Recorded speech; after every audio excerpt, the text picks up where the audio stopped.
Welcome, everybody, to the National Book Festival from the Library of Congress. Thanks so much for being here. I am super excited that we're back in person since 2019 and hope you are really enjoying this in-person experience.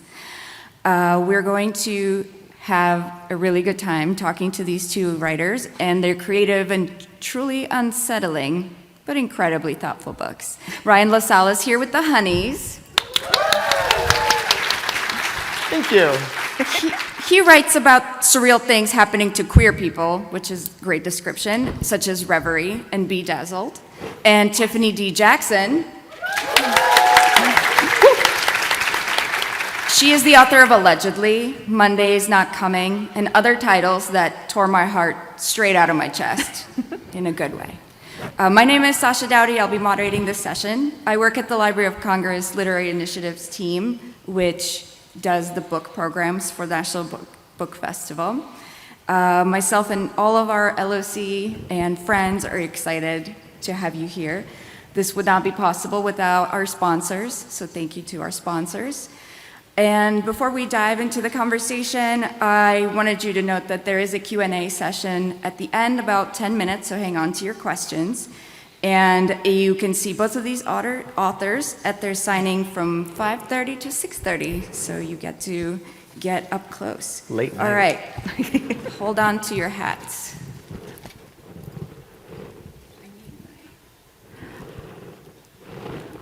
Madame is coming.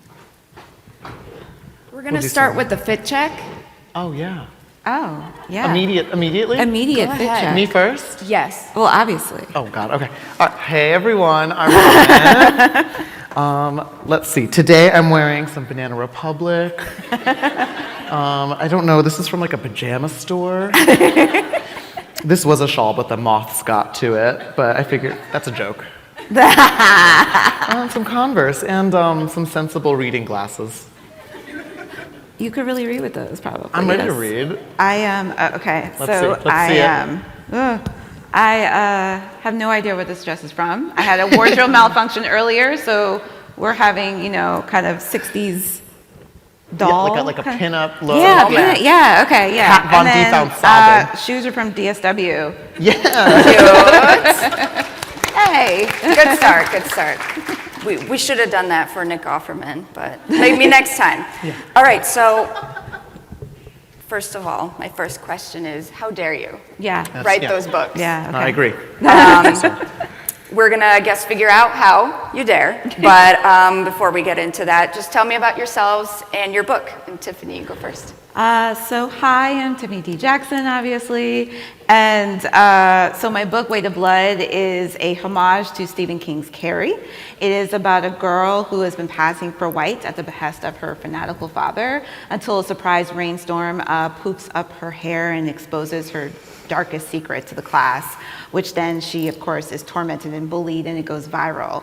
And the school is worried that the school may start to look racist, so they decide to host their first integrated prom, as a lot of schools still host segregated proms even to this day.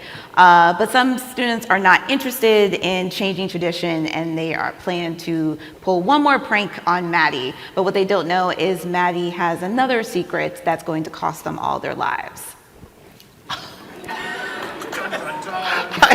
Lighthearted stuff. And Ryan, tell us about the Honeys. Yes. My secrets never cost people their lives. I don't know about that. Oh gosh. So The Honeys is a story of a gender fluid teen named Mars who is investigating the death of their sister, and they think that their sister's death, and it was very sort of traumatic and very sudden, they think it has to do with these girls that their sister was hanging out with at summer camp at the Aspen Summer Academy in the Catskills Mountains. And these girls at the summer camp, they're called the Honeys, and they sort of exert this like power upon the people around them because they're like popular and they're beautiful and they're smart and they're kind to Mars. But at the same time, Mars is sort of the one person at the camp that is kind of immune to the spell that they're casting on everyone else. And Mars is absolutely convinced that these girls, despite their like cloying sweetness, have something to do with his sister's death, and maybe with the disappearances that are happening around camp, and maybe even with the blood red honey that the real beehive the girls maintain, is produced once once a summer. And so Mars is trying to kind of figure out what the connections are there. Yeah, the red honey was incredible, and we had to stop reading to breathe a little bit before we kept going. So we spent the summer with a few teens who did a Zoom internship with us, and they each wrote questions about a book they were assigned. So I have a question for you from Abigail, for both of you, who's in New Hampshire, if you're live streaming.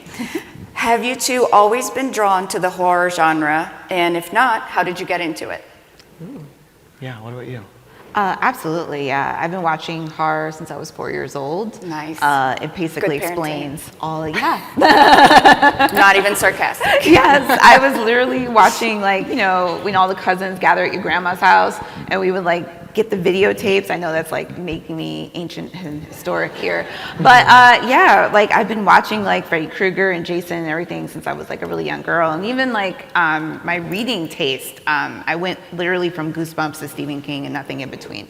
So I've always been in that genre, per se. And though I started in thrillers, it makes sense that's very much the cousin of horror in a Definitely. way. So, yeah, I've always been into it.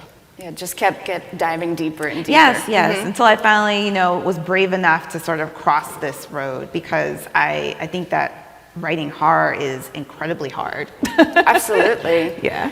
Yeah, I Ryan? love the spooky stuff. I love spooky season is my favorite season. Yeah. It's also year round in my Right. household. We never take down the Sense. Halloween decorations. Yep. And I've always been drawn to, like, I'm a squeamish person. I watch everything through my hands when I'm watching horror, and I'm, like, very Same. jumpy. But I still really love the, like, sensation of being scared and sort of, like, the catharsis that kind of comes with, like, getting to learn about what unsettles you, what frightens you. And so I've always absorbed a lot of horror. Now, I don't read a ton of it, but I do watch a lot of movies and shows that are kind of darker in nature. And I think a big part of what got me into writing horror was I've always, like, I've been waiting for years to watch the girl in the woods being chased by the person with a knife have that moment where she gets to turn around and slaughter them instead. And I wanted to kind of write that, and so that's kind of what got me into sort of a revenge fantasy. Yes. Yeah. Which actually, Way to Blood is very much a revenge fantasy Go in a lot figure. of, in a dark way, yeah. Yeah. We're twins, right? They go, yes. You two met each other like 2 weeks ago? Yeah. And Yeah, you're for the just first besties. time. I love it. And so these both titles, you did touch on it a little bit, but they do dive deeper into horror. And in your author's notes, you mentioned that these two books are more personal to you. Even in yours, Tiffany had said, the book you're holding is my nightmare. So can you tell us a little more about that? And I know it is more personal, so we don't have to go too deep, but we would love to hear more about that. Well, I think this was what made me so nervous to write Way to Blood. This is the first book, despite all of the press and hubbub about banned books and everything like that about me. This is actually the first book I ever wrote that actually directly addressed racism and directly addressed light-skinned privilege. Like, this is the first book that actually, gave into that. And it made me really nervous, and I've been avoiding it. This is my sixth, solo YA, and a lot of people have had this misconception about everything else that I've written, and this is the first time I'm actually, kind of leaning into what everyone already thinks about me. So yeah, it frightens me. It also frightened me to sort of take on this, a title that, a homage to Stephen King, that's already nerve-wracking because we have rabid fans out there. And so I think a lot of it made me nervous. But yeah, if it doesn't scare you, it's not big enough, those type of dreams. And so therefore I chased after it. And it was really cathartic to write this, especially in the midst of, the George Floyd protests and everything else in between, in the middle of this pandemic that's never going to end. I felt like this was such a release for me to write something that was so dark and I got so scary with it. So yeah, I'm really proud of it. I'm glad you found that moment of catharsis, because we're building and building and building inside of ourselves, and the fact that you were able to let it out and feel the relief, the catharsis, it's a beautiful thing. So that means all of you write your stories. Your stories all matter.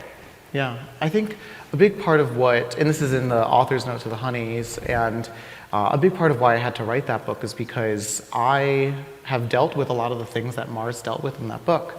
In 2018, my sister passed away very suddenly, and thank God it wasn't anywhere near as traumatic as Mars's sister's death. Her name's Caroline in the book, but the experience of sort of being, one moment to the next, having a person next to you and then having them gone. What replaces a person but sort of this emptiness, this vacuum, sort of this space between stars and a constellation, right? And I wanted to explore that because I never really had a chance to deal with it in a real way until suddenly, during the pandemic, I was completely by myself, and I had the ideas for the Honeys for a very long time, well before my sister's passing, and I'd never started it, and it never really made sense until suddenly I kind of had this like horrible, illuminating grief to work with, and that's why the book, despite being very dark and very scary, is sort of very luminous and very floral and sort of very cloying, because in many ways that kind of mimics the way that grief takes your life and lights it up with a very spooky hauntedness, right? Like your house becomes haunted when suddenly someone's gone from it, and I wanted to explore that, but in sort of the natural environment, with a lot of metaphors around what happens to someone when they're no longer a person, when they become sort of dispersed into all the things that they loved. And for Mars, that's the summer camp. And for a long time, I didn't let myself touch a lot of those emotions until it was absolutely necessary. And I'm very glad that I'm not glad that I suppressed it, but I am glad that I tapped into it, because it kind of helped me write a pretty raw emotion that I needed to kind of get out of myself and onto a page. You found your way out of these things you were holding in. Exactly. And books are beautiful that way, especially when you write them.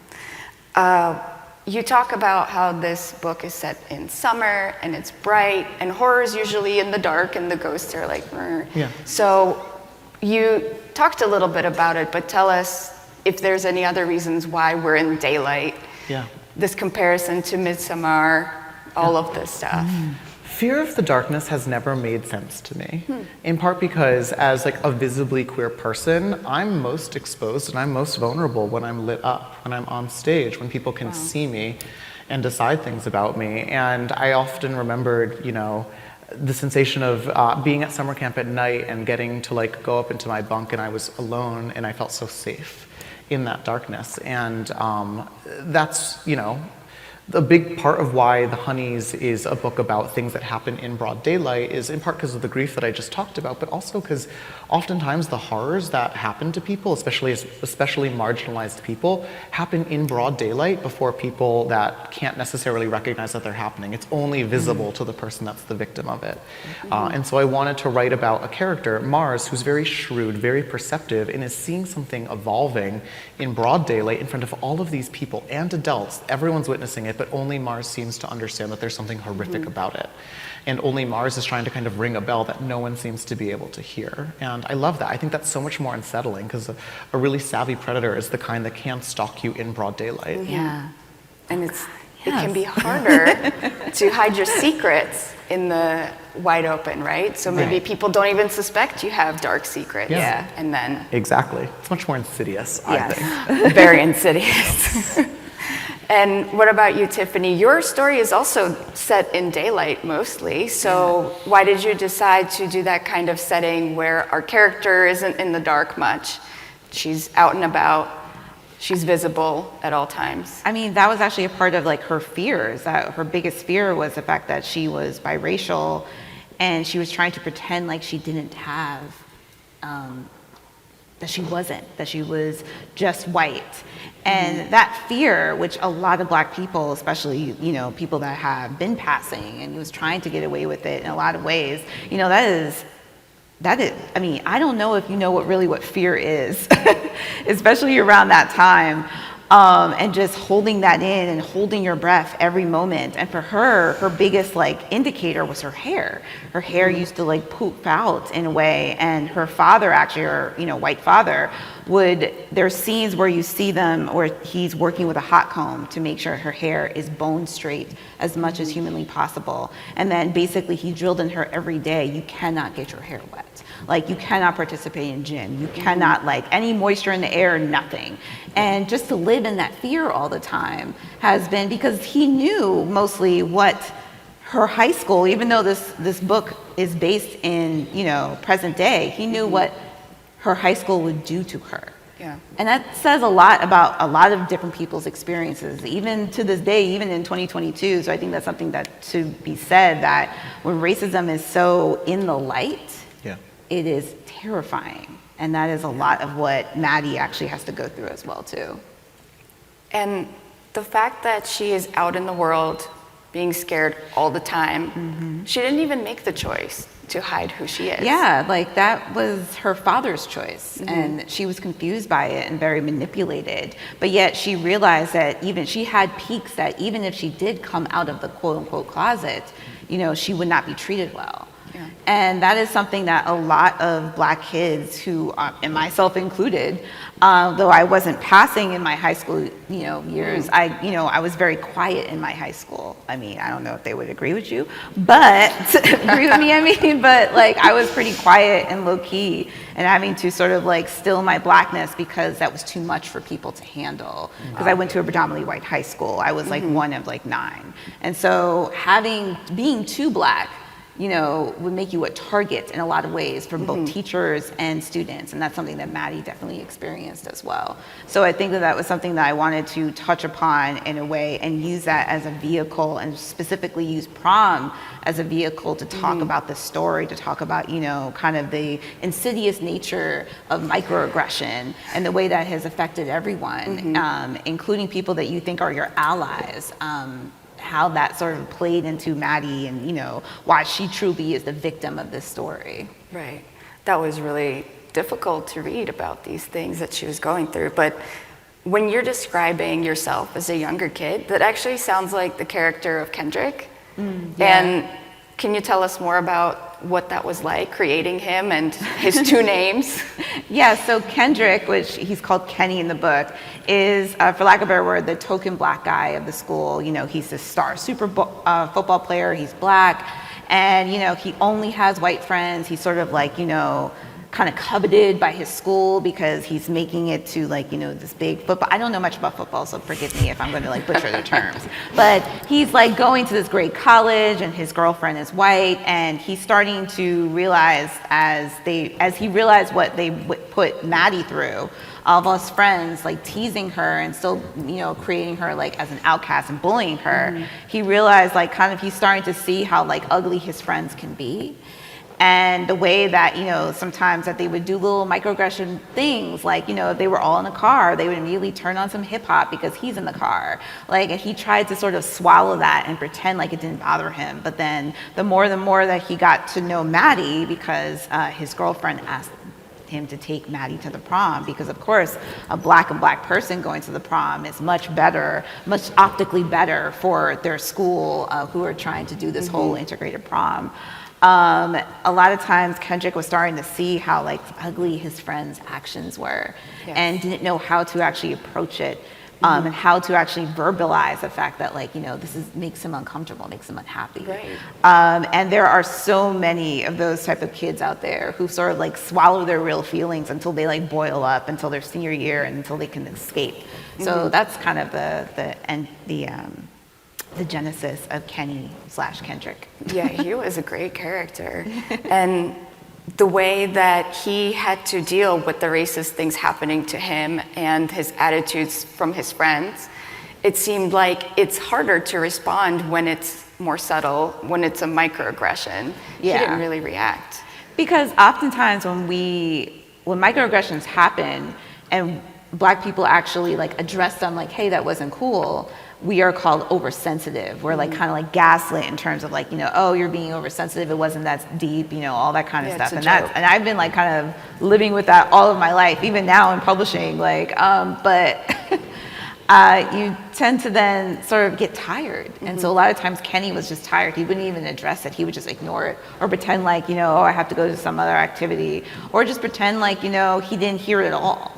And people noticed that, especially the other Black students in the school were like, you know, you're obvious. And so he felt like an outcast among his peers, and also an outcast among the other Black kids that were in the school as well too.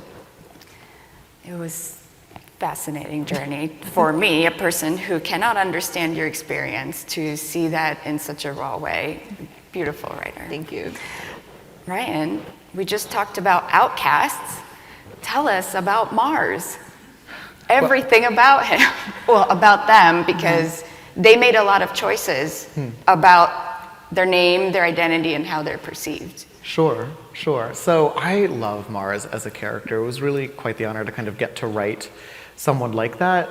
Mars and I, now it's going to sound like I'm complimenting myself, but Mars and I have a lot in common. So what an honor to look in the mirror. And I clearly have always blended in. Earth to Ryan. Yeah, so Mars is gender fluid and sort of has this like ongoing tension with people around him, because Mars even says this in the book that, at a certain point, everyone thinks Mars is a boy because Mars tried to kind of offset their femininity and would like work out and do sports, and it kind of gave them this like more like muscular physique, but at the same time Mars is like gender fluid and kind of has this argument that like it really doesn't matter like the body that I have, it's how I feel. And everyone sort of like nods along, not really hearing this until he meets the Honeys, and they're the very first people, and this is not a spoiler or anything, but they're the very first people to sort of see Mars and sort of understand Mars on Mars's terms. There's like a formal that happens in the book before, and this is actually, my summer camp did this. They had like a battle of the sexes at summer camp, and that's like when you're not like really on either side of that battle, like you're like the Sweden of battle of the sexes, like what are you gonna do, right? Like when people are like, all right, divided into boys and girls, which is often a thing that happens at like summer camp and like activities, like you're kind of in the middle. And at a summer camp, like what's in the middle of boys and girls camp?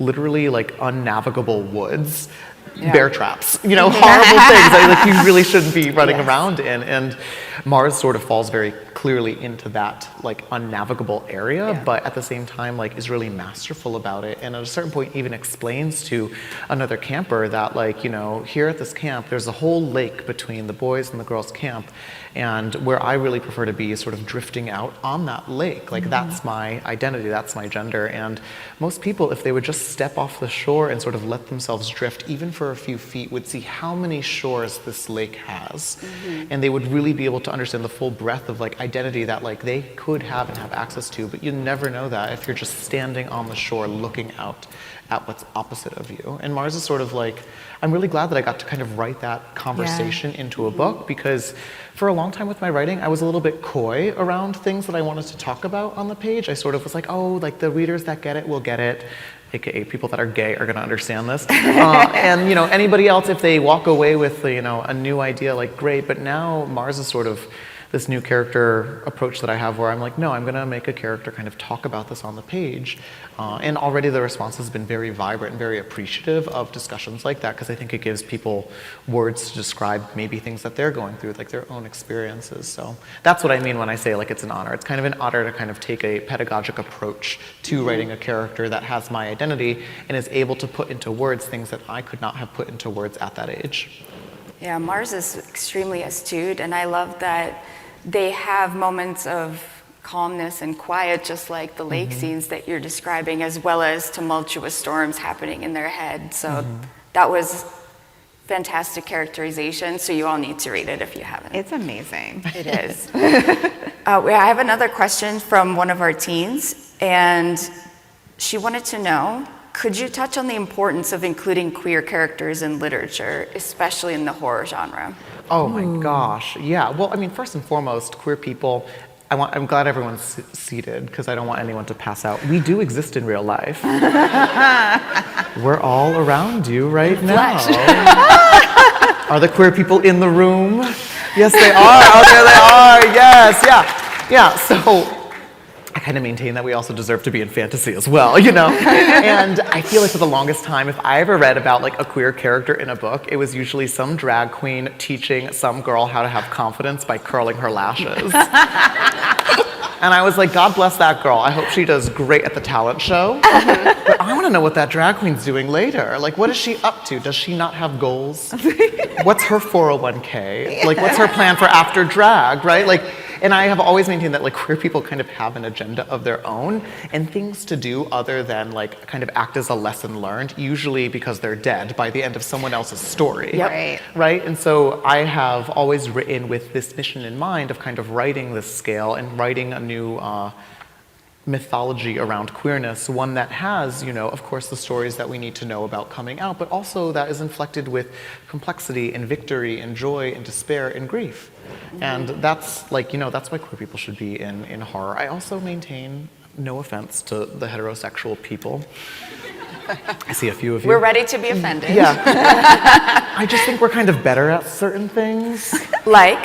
Well, okay, for instance, Mars's superpower in The Honeys is that he gets to camp and he recognizes that there's something very wrong about the way the camp both holds up these girls, the Honeys, as perfect, but also outright dismisses them. In society, we sort of have this pathological dismissal of girls that are pretty and their frivolity and the acts of their communion between one another. We see that as just mean girl culture, and we don't really pick away at what that might be hiding. In Mars, someone who's very experienced on how to construct a gendered performance, because he has watched these kind of people for years with envy, right? And with a good deal of contempt, understands that potentially what these girls are doing is not simply frivolity or, ceremony for the sake of ceremony.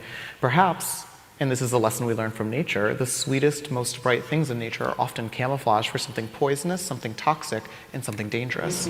And he's right. And that's a queer superpower.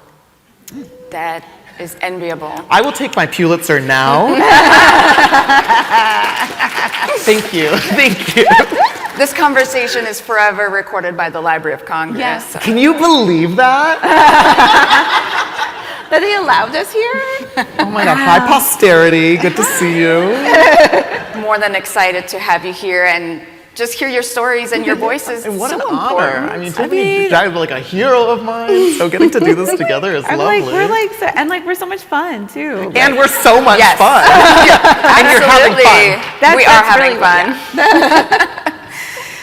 fun. You touched a little bit upon the stereotypes, and I actually really like what you touched upon of people dismissing girls. Yeah. There's the final girl thing of the virginal girl is the one, can I say that? It's fine. Yeah. Is the one who doesn't get killed, and Mars does not accept these things as mean girl or too pretty or anything, and actually stays, evaluates, makes their own opinion. We need that a lot. Yeah. Thank you. Ooh. Yeah. Tiffany, can you talk about the characters in the horror genre? Because again, kind of like the bury your gaze trope, the black characters get killed off really quickly. Yeah. So your book is the protagonists are all black and there's white people, but they're the villains. They're good ones, they're villains, but the protagonists are not killed, are not threatened that kind of way that you would expect from a horror movie. Yeah. Like you would start it and you'll be like, that guy's gonna die. I mean, well, let me check. How many of you have actually watched or seen or read Carrie? Any version of it? So you guys kind of know the end. This is no secret. Looking for buckets of There's no Spoiler secrets alert, I about guess. that. But I guess one of the things that I realized when I was growing up, or I didn't realize right away, is the black characters were always being murdered. Yeah. Also, the queer characters were always being murdered. And I was like, that's impossible. Like, we don't go to a creaky basement. We hear something upstairs, we out. Like, it's impossible for this to actually happen. So, even as I was a young girl, I used to be like, oh, that's dumb. Right? I was like the 5-year-old who was watching Chucky and be like, that doll is moving. I am not doing this. This haunted I ain't house dealing with this. is not worth feeling it. with it today. Exactly. And so oftentimes, even with my first horror book, White Smoke, which was a haunted house book, there were moments in there where, Mari was just kind of like, nope. And that's a constant thread of black people. Yes. And so one of the things that, when I thought about the idea of black people having some type of superpower like telekinesis, it's like, what would we do with that? And what would society do if they knew that we had that type of power? The fear, the idea, there's, I think the author Kimberly Jones once mentioned, lucky, we want justice and not revenge. I was like, imagine if we had the opportunity to have revenge. Oh my God. Please keep writing forever. So I think that also sort of like blended into the idea, because Carrie is actually one of my favorite horror stories. And I can't tell you why, mostly because there is like this unsettling silence about her. And I was also that kid who felt like that unsettling silence, like I wish you knew how powerful I was. Until you snap, and then you hold in all this emotion, and then you snap. Like Carrie was like the first kind of like, you know, first 48 snap on like WE TV and stuff like that. She was like the first type of person, so I wanted to sort of embody that in this book. And this is honestly the first book that I wrote like, you know, white main characters. And so that was fun. And everyone was kind of like, wow, you write white people really good. I was like, yeah, I've been reading y'all all my life. Like, Your stories are everywhere. well, like, what you expect? Of course I know how to, like, you know, you can't do me, but I could do you. Like, so I think that was something that was really, like, fun. And, you know, this is very much a creative challenge. I had to study telekinesis. You guys all know how like I get really deep into the research of my books. So of course I like infiltrated this like telekinesis group on Facebook and like learn, and like, you know, and let me just tell you, during like the height of the pandemic, I dead ass thought I could like lift a pen. Like I was really like, I was like, and you did. I think I was like texting Lamar Giles. I was like, I have to get out this house. Like I'm not gonna make it. But yeah, it was like During the height of Name the drop. pandemic, I also thought you could lift a pen, so I would have agreed. We all believe you right Yeah. now. Does anyone have a pen? like we could try.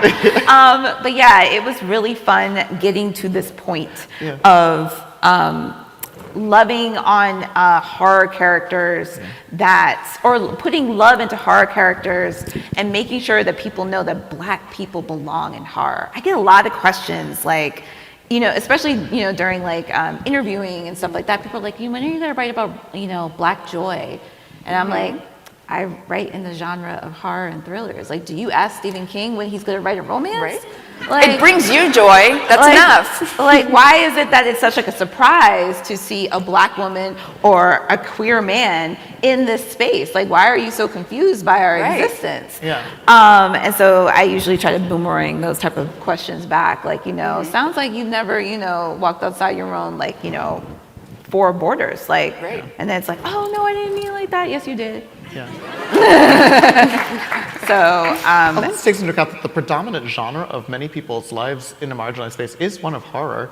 Yeah. Like, even if we're surviving, even if we're thriving, even if we're sort of getting to the other side and escaping whatever's chasing us. right. It's a survival narrative. Yes. Right. Like Black people literally have been living a horror like most of our existence. Yeah. And you're like, why wouldn't we be in this genre? Why wouldn't we be like, we should be sort of like overpowering the genre. So even when like Jordan Peele came out with Get Out, people seem to be shocked by this. I'm like, of Yeah. course we know how to do horror. Yeah. We literally been living it our entire life. It's called a qualification. Yeah. Like AP horror for most of my life. Yes, it's way more visceral this way. Right. And we have had such a surge of books that are not just diverse characters, all kinds of backgrounds, but their own voices. And it's crazy that it's a new thing, but your own voice, other people don't get to tell you what kind of stories to tell. Yeah. And please keep writing horror. Please keep writing the queer magical realism. It's amazing. Your books have not only great characters and fascinating plot and are so good at ripping your heart out, they also are beautifully written. They have that craft, that symbolism, and it's not like English class. It's more fun to find these things. So can you talk about your craft and the symbolism that you put into your work? Yes, Ryan. Tell us. What does honey symbolize? Honey is the closest thing that we have on Earth to ambrosia. A honeybee spends its entire life making 1/12 of a teaspoon of honey. So when you're sweetening your tea or coffee or whatever, that's the life's work of 12 bees.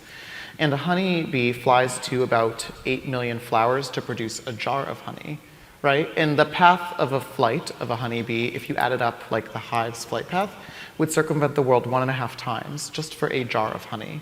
So when you're taking honey into your system, when you're tasting the depth of that flavor, you are tasting the depth of an entire ecosystem and everything that went into generating that.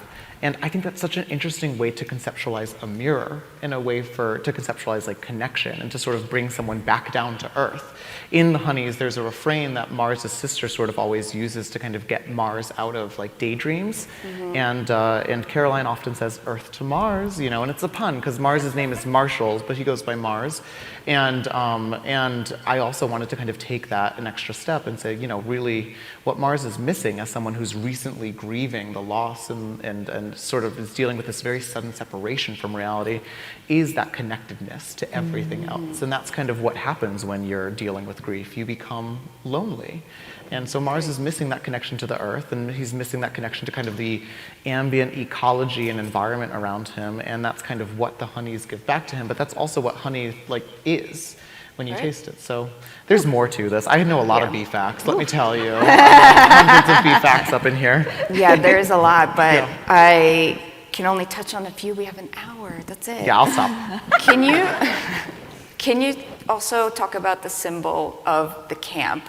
And you touched on the environment a couple of times. Yes. Tell us, what went into your construction of this camp for rich people? So I'll spare you sort of the history lesson here, but there is a lot of history that goes into like what a summer camp is. But at its surface and sort of in its current manifestation, a summer camp is sort of like this like simulated natural environment, right? Because it's basically where like rich people send their children to like have encounters with nature, but like in a very safe way that ends with friendship bracelets, right? And there's this like paradox there because it's like it's all safe, but you're still dealing with like, you know, team building in nature. But at the end of the day, when the sun goes down and when the adults look away, you are in the woods. And you really can never suppress nature. There's something very immutable about like the chaos that is always going to be surrounding you when you're in a cabin in the woods. You cannot escape it. And that's why the camp horror genre is just so interesting, because it's supposed to be this fun, nostalgic, beautiful thing. But if you are a queer person that went to summer camp, you know, the patina of like nostalgia, that Americana, was probably never available to you. And if you're a poor person that sort of had to catch up with a lot of people going to these summer camps because you're there, you know, via like charity or something like that, you don't have the same access to kind of these like foundational summer-baked golden memories that seem to serve as like nostalgia for the rest of people's lives. They're talking about something that you're standing in yet don't have access to. And I wanted to write about it. That's great. And that sense of exclusion is so well portrayed. Absolutely. And Tiffany, your book is also lovely in its creation and the format of true crime podcasts. And you do have a lot of precisely constructed sentences, and they use words like monster a lot. So just tell us about this true crime podcast format that you really wanted to use and the monstrousness that surrounds that format, your book, everything. You have 5 minutes. So The Weight of Blood is told very much in podcast episodes and like excerpts from like media and stuff like that. It's very much an interactive kind of experience, which is a callback actually to my first book, Allegedly. It was also told in, without the podcast, but told in sort of like excerpts. And I love like mixed media format. I love being able to like, you know, pull you in and actually have you a part of the journey. Specifically of this podcast, this guy is trying to know if Maddie is real.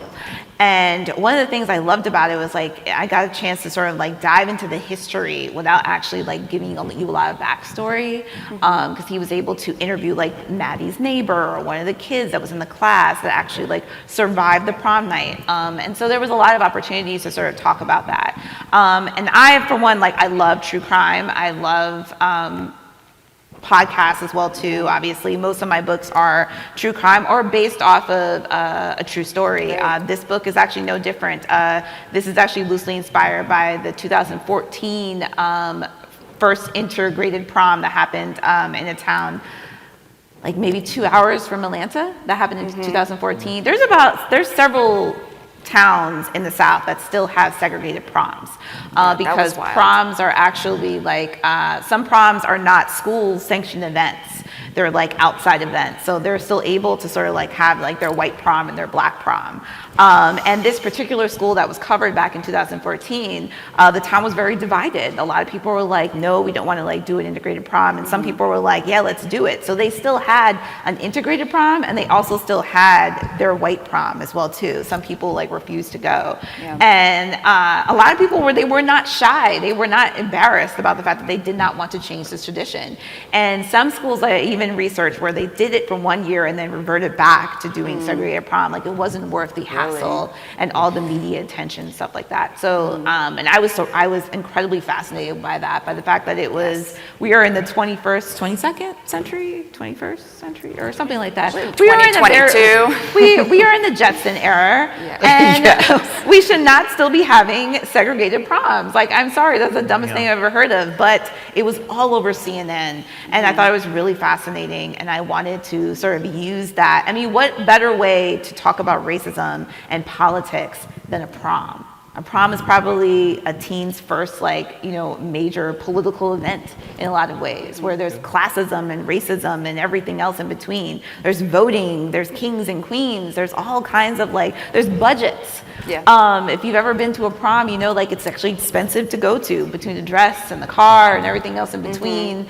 And then you also have to like worry about your heart being broken by like a date, or like, you know, now kids are doing like prom Promposals. proposals and stuff like that. Yep. That costs money. Like there's a lot to be learned from the real world from a prom experience. And I thought, what a better way to sort of like explain the way microaggression and how, like, you know, what happens when you take it too far in terms of bullying happens than mixing Carrie with a prom and bringing in segregated aspects to it as well too. Yeah, that's the perfect setting, since there's that exclusion bit that Ryan has too. Like, we all technically have access to prom, but but we don't. But we don't all go. Yeah. I didn't go to my senior prom, so.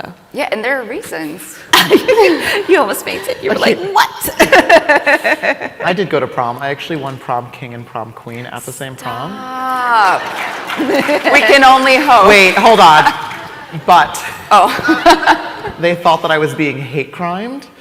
So they didn't give me prom queen at the prom because they thought it was going to be like a Carrie-esque situation. They thought that I was about to like be like something horrible was going to happen to me. So that's how I won. I actually won prom queen, but they gave me prom king, and I was retroactively crowned. Retroactive. Fixing the past. But I campaigned for prom queen. I deserved it. Yeah, you did. I deserved it. I earned it. But We they all did. know this. Yeah. We were not there, but we all know it. Yeah. We have Q&A pretty soon, Okay. but we are going to do lightning round of questions so that we get to know you. All right, we have 5 minutes. Let's go. And you can just take turns. Ryan, Tiffany, Ryan, Tiffany, Ryan, Tiffany. Okay, favorite horror movie? Suspiria. Nice. Strangers. Nice. Oh, Yeah, right. Cool. I like this. Okay, scariest villain of all time. him from the Powerpuff Girls.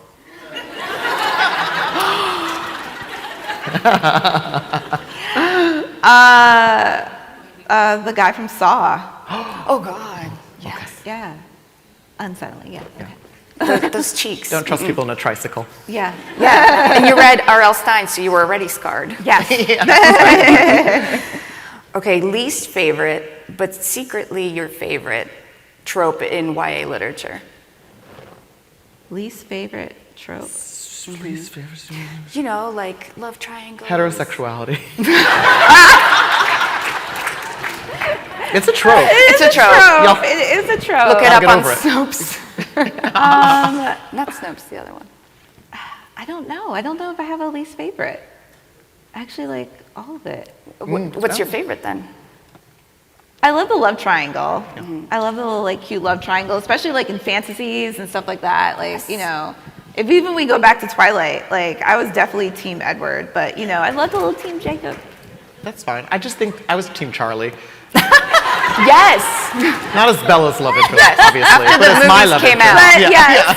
But yes. Yes. Good. That's all I have to say. Okay. Song you've been really into lately. Oh, what's the alien superstar? Clearly, yeah. I was gonna say Beyonce's Cuff It. Yeah, right. We live in a good time. Oh, Pure Honey. Sorry, I should have Yeah, I was about to say. said. We'll get that in post. Yes, we will. Yeah. Ryan, this is kind of more for you, but who is your drag queen? Sasha Velour. Sasha? Yeah. What about you, Tiffany? Do you have one? Do you have a drink? Ryan LaSala. Can that be? No. I was like, I don't think that can. I don't know. I guess I'll go classic. I'll go RuPaul. Yes, RuPaul's great. Yeah, I'll go RuPaul. There's a lot of power there. Yeah. Use 3 words to describe the worst date you've ever had. Oh my gosh. Worst date? Date? Maine, the setting, the state. Car. It was a car. I don't remember much else. So it was Maine, car, question mark. He had like a very messy apartment, and there's nothing I could do about it because I was in Maine. I hated it. I'm trying to think of 3 words. There's not enough. There's not enough. It's not enough. Like Stevie Wonder hair? Like, no. Seriously, the man was like bald up here and had like 3 dreads like hanging on for life. And that was not in his profile picture. And then, so that was He had taken the dreads and put them forward. Yes. And then I saw it and I was like, oh wow. Like, you know, you ever like get drunk and you sober up immediately? Yeah. That was me. Yeah. Yes, snapped you right out. If we visited your hometown, tell us what it is and the tastiest place to eat. West Hartford, Connecticut is my hometown, and I don't think it's really known for anything other than a lot of Dunkin' Donuts. So you're saying leave that town and go to New York and eat something good. That's good. My mom's cooking is really good, so I don't really. Oh, Ryan's mom's house. Yeah, my mom's like, you come over. I would say Brooklyn, and oh man, there's so many places. But there's a restaurant called Soko. They have like the most amazing red velvet waffles and fried chicken and macaroni and cheese, and that's like my like jam. So Okay. yeah, that would be my favorite. Thank you for those recommendations for me, not for anyone else. Have you ever had a paranormal experience since you both have those elements in your books? Oh yeah. Yes. It's rapid fire, so I guess you don't get to tell us more. I was like, how long is the lightning? We have 1.5 minutes, and I have another one to ask you. Okay, ask the next one. Wait, you want a 1.5 minute paranormal experience explanation? Okay, go. Oh God, this is way too dramatic of a story to tell in like 30 seconds, but the day that my sister passed away, actually, I was in a cafe and I did not know that anything was wrong. And I was writing, I remember it was my birthday, so I had the day off from work, and a bird flew into the cafe and was flying around and no one could catch it. And finally the bird flew to me and I caught it. And I carried the bird outside and let it go, and then I got a call from my parents. And that's how I found out. Yeah. Oh my God. I'm really sorry. That's a really sad story. Wow. Yeah. That's incredible. But it was like it was very much like the timing was very, very conspicuous, and so I do Yes. consider it a paranormal activity. That was beautiful. Thank you for sharing that. So I travel a lot. I like to do ghost tours in most cities, specifically domestic city, because you learn a lot about an actual city based on the ghost tour, especially the underbelly. And I went on the Blue Orb tour in Savannah, Georgia, which actually Savannah is the most haunted city in New York. I mean, I'm sorry, in the country, not New Orleans. And we were on a tour. I was with like a drunken couple, and this guy was taking photos and caught a ghost. And I was like, oh, maybe he's a plant. But then later on, we went to what was called, or originally an African burial ground. And my tour guide kept saying, like, if you feel anything strange, please let us know. We'll leave the area immediately. I was like, yeah, sure, guy. And while we were there, standing there, and he was telling us this whole story, my side was hurting. I had like this cramp. And I thought maybe I had like gas, I had all this barbecue earlier, and you know, I was just kind of like throwing it off. And then, and I'm like standing there trying to like hold it together. And then when we left, he turned to me, he was like, you were feeling something. And I realized it wasn't until we left that I stopped feeling it. And I was like, oh, it's time to go home. Yeah. I like, you know, basically bathed in sage and threw pennies over my shoulder before I like went into anybody's house. So yeah, that was my Listen to the ghosts. listening to the ghost. Something happened there. Spooky. Yeah. final rapid fire question is, why do you like to torture your readers? Profitable. Man, that's a good answer. I like to torture readers because I want you to read a story that you will never forget, that will really stick with you. I can't tell you how many books I've read over the years where like you went one ear out the other. I don't remember anything about it, but when you read my story, I want you to be mad, and also I want you to get active. Yeah. Because most of my stories have a lesson in it. And it's specifically for kids. Like I want you to remember a lot of the things that happen in each of my books because it's affecting your current like people around you. So that's the reason why I do that. I want you like, I'm not gonna spoon feed you lessons, but I'm gonna give you something that you'll never forget. Yeah. So true. My actual answer, if I may. All right. I mean, that was a good ass answer. Well, it's directly in line with that. When you are shaken, when you are sort of like unsettled in a really specific way, the pieces don't always fall back in the same place. Right. That tile might be a little bit askew, and you do have to kind of peel it up and see what's underneath. And I think that's a really quite incredible thing to kind of be able to do to someone, to sort of shake them up in a specific way. And I'm so grateful for the pieces of art that have done that to me. And sort of taught me and realigned me in a really specific way so that I have a more direct connection with like my fear and all of the things that kind of propel me. So Yeah. We all need to be shaken. I think so. Shake the table a little bit. Yes. Yeah, let's do it. So this is all we have for these questions, but now it's your turn. If you have a question, come on up to the mic right here. There is a microphone here. Yes. And you're welcome to share your name too. Hi, I'm Isabella, and I actually had 2 questions for Tiffany Jackson. Is that okay? Only if they're very fast. Yes. Okay. Actually, I'll just do one. So, in Monday's Not Coming, that story is set here in Washington, D.C., in Southeast. And I know that, you grew up in Brooklyn, but then you went to school at Howard. And so the way you describe D.C. is really fascinating, sort of the relationship between the character and her environment and the gentrification that's happening nearby. So I was wondering, what is your relationship to this city, and what inspired you to write that story here? Oh, yeah. So Monday's Not Coming is based here, based in Southeast in Anacostia. Edinburgh is actually based off of projects that used to be in that area that was all torn down, and I was really fascinated by that as well too, especially the basketball games, the games and stuff like that. But actually that was loosely inspired by a real case, the Benita Jacks case that happened where 5 girls were found in a house while I was still living here at the time, and they had been missing for months. And I kept asking, how do Black girls just go missing? No one hear from them, no family, no nothing. That would never happen in my life, in my personal life. But then when I started to really dive deep into how many Black girls are missing and who aren't getting any attention, that really sort of made me wake up and say wait, we're not really talking about Black and brown girls who are missing. And that sort of brought me down to what would happen if my best friend was missing, and what would I do? And so that really inspired the story. And of course, DC is definitely my second home. I went to Howard here. I lived here for a couple of years, worked in National Geographic. This is always going to be my second home, and I definitely love the community here, and I loved learning about DC culture. I love go-go, I love mambo sauce, I love all those things. So yeah, I'm definitely, honorary DC girl. So that's what inspired it. Thank you. You're welcome.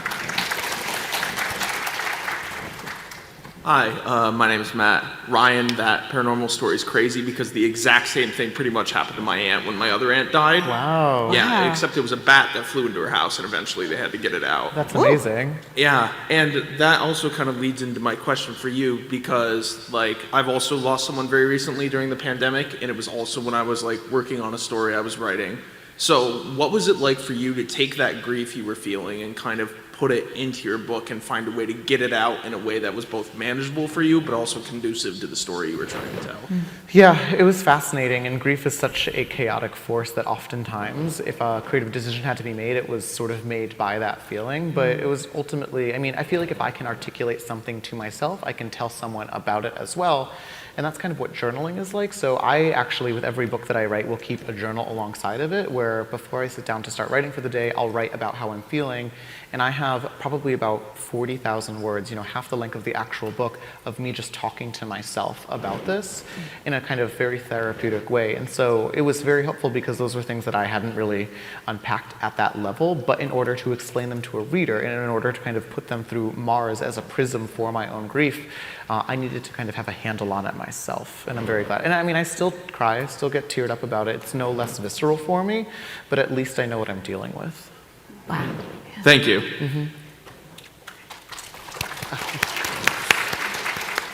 Hi, I'm Simon, and this question could be for either of you, whoever wants to answer, but I know you two kind of have, I guess, different levels of experience writing horror. Like, I know, Tiffany, you've written more in this genre. Ryan, you haven't written as much, but The Honeys is really, like, kind of your biggest, like, new horror novel. And I was wondering, like, how you two approach horror, because as someone that would really love to be able to write in the horror genre, it's hard to know sometimes, like, what's something that's going to be more of a superficial scare, and what's something that's going to really, like, frighten people and get under their skin. Like, how can you tell the difference when you're writing horror? Drag queens have this saying called paint for the back row, right? Like, go bold with it, because even the people that are furthest from you sort of have to see the expression on your face.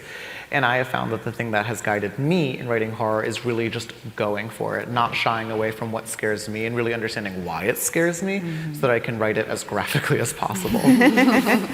I found reading mentor texts specifically helped me sort of like get into the mode of horror, because it's hard. It's one of the hardest genres to write in, because how do you give these visceral, like, how do you paint how do you paint a visual image of what it's like to be scared? Yep. Like, how do you write that out? It's like trying to explain how music feels. And so that's one of the things that I learned is by reading a lot of different horror in different capacities, whether it be monsters or whether it be like psychopaths and stuff like that, just kind of like getting to that root of it. So yeah, definitely read as much as humanly possible to sort of like maintain and grab those sort of like key elements.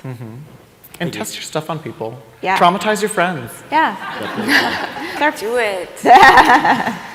Thank you. Thank you.